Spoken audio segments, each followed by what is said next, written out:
Yeah. You know me, I don't often get starstruck, but today, today I kind of am. I'm a big fan of Wanlov. I've been catching every single one of his releases. I chase him all over social media to find out what he's up to.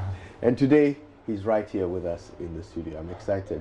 Nothing says Friday better than a conversation with Wanlov. Charlie, thanks for coming through. Thanks for How you having doing? me. I did for you. What's Excellent. up? We did small. Happy New Year. Same to you, right? Now, I have so many questions. I don't even know where to begin.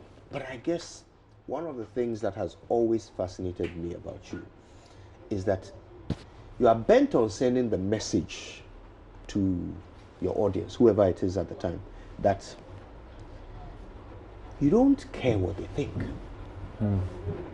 Is that the general idea? Is that really what you're trying to communicate in your art and in everything you do? That, yeah. I think it's worse than that.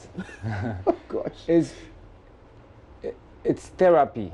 You know, like when you are facing a problem, they tell you to go and see a therapist or somebody to tell your problems to, so that you feel relieved or you release some of that energy that is pent up inside you. Because I feel that can turn into some kind of cancer or something. Right. And so it's not really even me trying to send a message.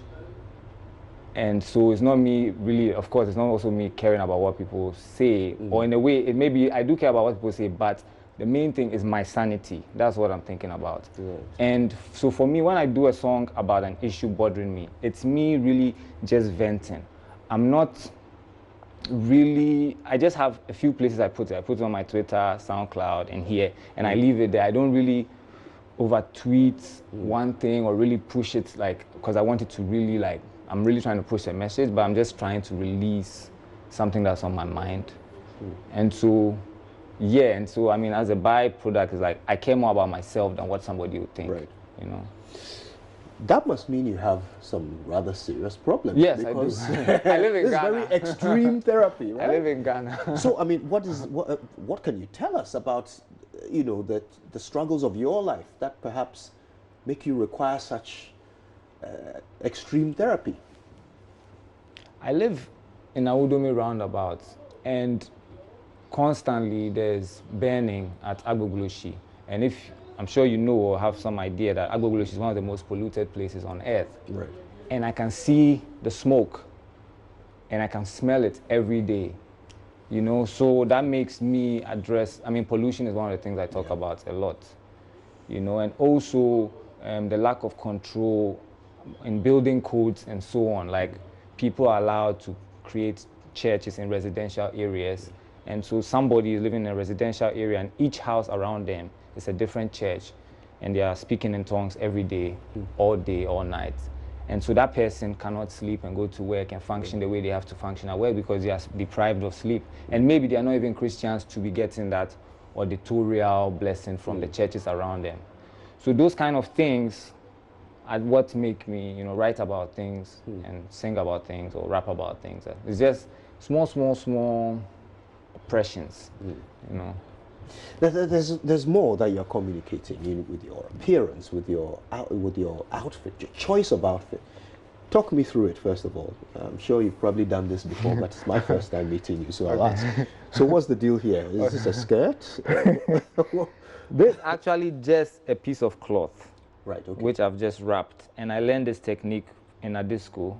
I wasn't really good at doing this till I went to Adisadel, and every day before you go to the bathhouse, you just wrap your towel around you. Yeah. When I was fresh in school, I used to wrap my towel up under my armpits. Why? I think I saw my mother and my aunties doing it, you know, so I thought that was the only way to do it. So I was wrapping it up here. And so they started calling me Abina Felicia. That's a great mental image. And they also used to call me Oshin. And those two names. I don't know if you remember Oshin. I remember Oshin. Yeah, they used to, like the way they saw me struggling in boarding school, no? Especially because I was fair, a lot of seniors just wanted to call me, worry me. So when they call me and my face changed, like, oh, senior, you two are calling, and I'll be walking to them, they'll say, oh, they started seeing me more. They call me Oshin. Oshin. But yeah, so I got used to wearing a wrap around me in a disco, and later on I realized like I feel more comfortable this way, and it's a style that stuck with me now. Yeah. So it's a comfort thing. Yeah, it's a comfort thing. So now something is very strange is happening. I want to talk. It's happening both here and here on my hair and with my skirt. Right. Or my wrap. When I used to have an afro, and I'm almost back to that, but when I used to have my hair growing, I'll be tired of going to the barber because my barber always give me a line and push my hairline back more. Already my forehead is big, and I'll be looking like a queen mother. When I come back, like they'll push it all the way here, you know. And then I think barbers, maybe Salty, I have to say Salty was one of the guys who pushed my hairline back more than it's supposed to be. And so I stopped braiding my hair because there was a lot of work going to the salon and then removing it, and I stopped combing my hair to cause always Afro comb. So I said I'll do dreadlocks to be free. But after 10 years going, the dreadlocks started becoming work. Like sometimes I'm showering and I raise my head and the dreadlocks will go to my buttocks and I'll think somebody is at my back coming to romance me. Yes, right? These problems require therapy. Yeah. So then I started realizing that my dreadlocks have started imprisoning me because sometimes I'm like swimming and I feel like my hair is so heavy. So I started cutting my hair off now to be free from the dreadlocks, which I grew to be free from the barber shop and the salon. And now I'm free wearing the skirt when I'm walking around and so on. But when I'm riding my bicycle, the wind will sometimes open it and people by the roadside will see extra cozy they didn't buy for breakfast, right? And so when I'm riding, out of respect for their eyeballs, I'll hold the thing down. So now I'm riding dangerously in traffic that doesn't respect bicycles because we think bicycles are middle-class toys to be ridden only in residential neighborhoods. So what happened is now I have to hold it to ride. So now I have to wear shorts when I'm going long journey so that I'm comfortable riding. So it's like I'm going somehow back to shorts so that, you know, or to swim or to go to the gym. Because the gym guys don't want to see extra breakfast. So freedom is becoming like a cycle. Yes, like you have to go here. Yourself. So maybe sometimes freedom is imprisonment. Like Mandela or something. I don't know. It's crazy. I wonder if Mandela thought freedom was imprisonment, you know. Yeah, he didn't know, but maybe that's how he got really free, I guess. Wow. So I guess, I suppose what it means is that every time you choose a certain brand or a certain way that you want to be or to be perceived, those rules you set for yourself, they can end up caging you. Yeah. Right? And then you have to find a way of breaking free of them at some point. But you are never afraid of breaking free, are you? I am a bit, I think, because I've been wanting to cut my hair for a year or so now. And this, I mean, I cut all the top and I'm left with the last two, Hammer. So shout out to Hammer of the last two. And so I think I am a bit, because if I don't know, maybe I wanted, I think me and Mensa have something coming out. And in the pictures, I have my bun, my hair wrapped up here a bit. Right. So I want to have that image so the album comes out. And I think after that, I'll do that. You'll cut it. So I think there's a bit of trap. I'm trapped by my brand a bit. A little bit. A bit. Yeah. Wow. Let's talk about your music. So you and Mensa known each other for decades now. Yeah. You know, I met Mensa in '97 in our school, and he came to Form 1. I was in Form 3. Right. And as soon as I found out he liked rapping and he liked the artists I like, I used to go to his classroom and go and tell the teacher whilst he's in class that some other teacher is looking for him to punish him. And the teacher, who should have told me, like, no, he's in class right now, go and tell the other teacher that when he's done learning, I'll send him to be punished. He'll be like, oh, that's good. And just send him out of his class to me. And I'll take Mensa to the village. We'll run away and go and be rapping in the village. We'll just be going around, roaming. Because the teacher was more concerned with punishing us than teaching us, you know? Amazing.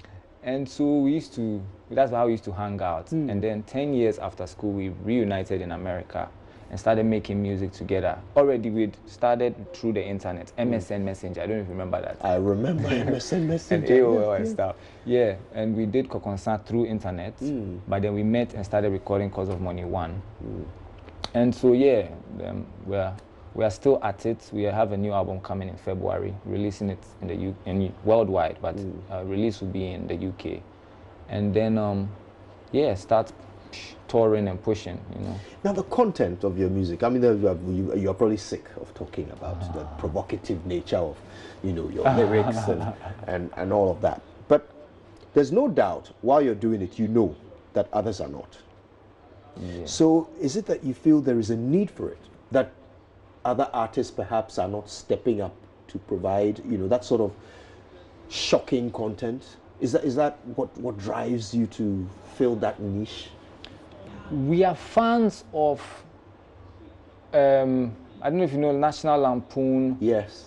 And fans. Chevy Chase and all yeah, those we are people, fans yeah. of Spoofs. satire, spoofs, and so on. So we gravitated towards it naturally. But in a way, also what you are saying does hold. Is also we listen to everything. We have artists that we like dancing. We have artists that are funny and so on.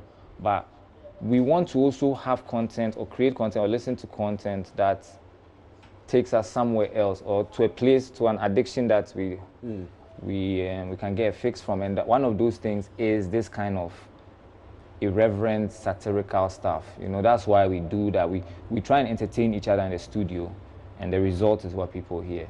Wow. You know? Do you find that men and women react differently to your art? It depends, because now we have men that are women, women that are men, and so it's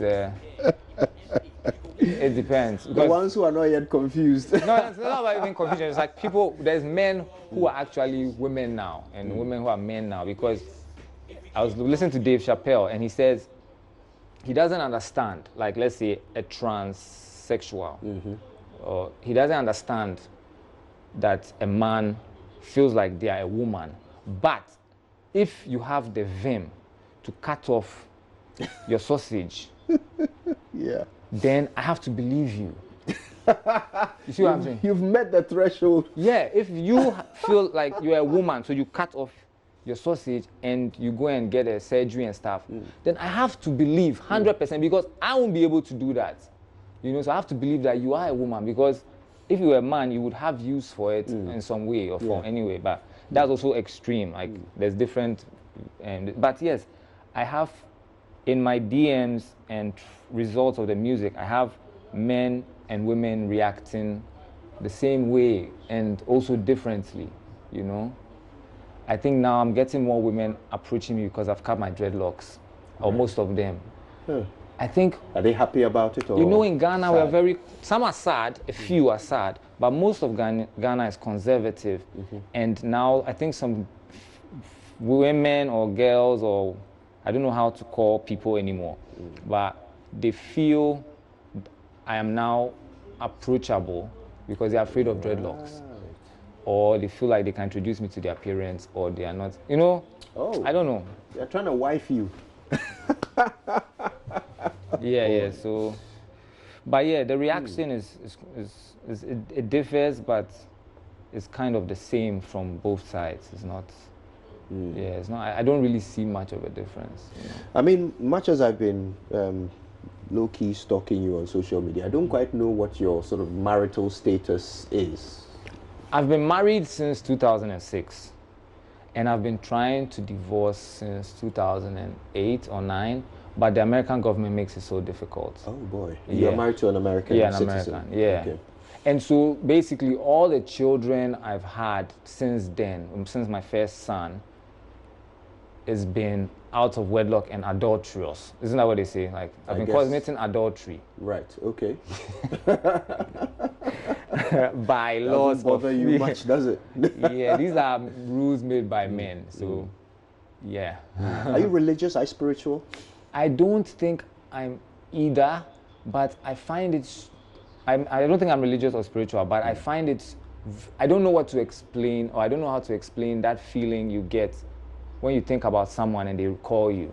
You know, I don't know what that is, but I don't think I'm spiritual. I don't know how to explain that feeling, or when you think of somebody you haven't spoken to a long time and then you meet them. I don't know what that is. But as for spiritual, I don't feel I am. I think I'm trying to be more in tune with things, like with the frequency of things. So I try not to, I try to do things that I feel should be in harmony with the planet. And so I need to bring this up because somebody insulted me a few days ago. Oh boy. And I feel, yeah, maybe I did a bad thing. I mean, I think I did a bad thing. I was sitting in a 3-tire ride going towards on Ring Road, and I was eating orange, right? And usually the way I dispose of the orange when I'm done, I look for a bush, and I just throw it into the bush because I feel, I feel like in 2-3 days it will dry up, and that's it. It doesn't. When you put stuff in a bin, which is usually full, it rots together with the plastic you tie it in or whatever. Because I didn't throw it with the plastic, I kept the plastic and threw just the fruit. And so the person shouted from a taxi, "You should say you be yawa person," when I threw the thing out there. But the person was going fast, so I couldn't stop and explain them. But in their mind, I talk about not polluting, and I'm here throwing something outside. So I understood where he was coming from, but the thing pained me. I shame me, Papa. Wanted to go and fight. Yeah. I'm glad you didn't. Yeah, but I feel we need really to educate ourselves on separation of organic waste and plastic waste, because when we tie our fruits in the plastic bags and just throw it in the bin, it putrefies, it liquefies, it comes smelling, and the people have to now struggle and separate the plastic from it, and it's a whole mess. This is important for you. I feel we need to separate that just to make the work easier, and also it creates less, because when the fruits are thrown out in the open where the sun dries them, they don't rot and attract flies, even if they do it for a few minutes, but then it gets dried and it returns to the earth, you know. Yeah. You were talking earlier about you're trying to get divorced and kids. So how many kids do you have at the moment? I have 7 biological, but 8 in total. Okay. Yeah, and are you in a relationship with anyone? I am in a relationship with. I mean, I have a few lovers that I don't have children with, and then I'm not going to say how many a few is. And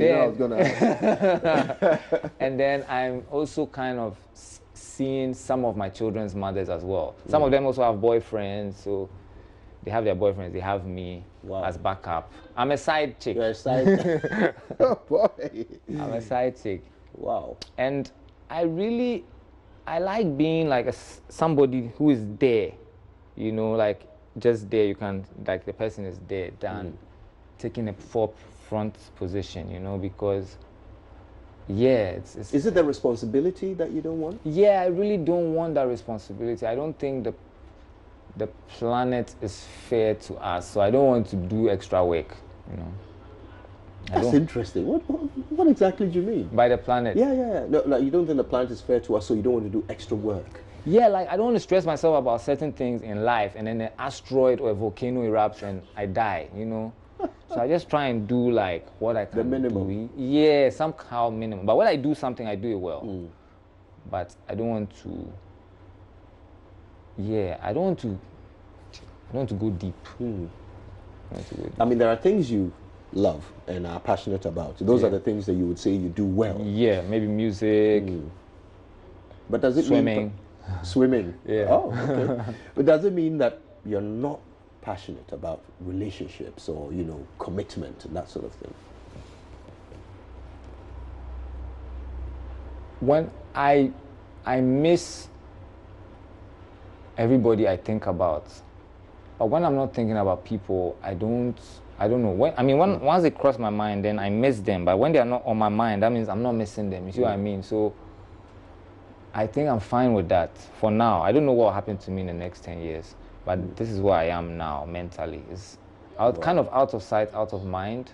But if somebody calls me and has a problem, I'll deal with them like they're the only person that I have to help out, you know? So I'm either not at all there. It's strange. I can't really put it. Just before I'm told we're running out of time. You can't believe how fast it flies when you're learning. Wow. But I wanted to ask you about your political views, because you do have them. And you've made music about some of them. Yeah. Yeah. How is politics in Ghana, you know, unfolding for you? I feel it's quite hopeless, in a sense that like we are now like America, and it's like a table tennis of things. It's like, it's my turn, it's your turn, it's my turn.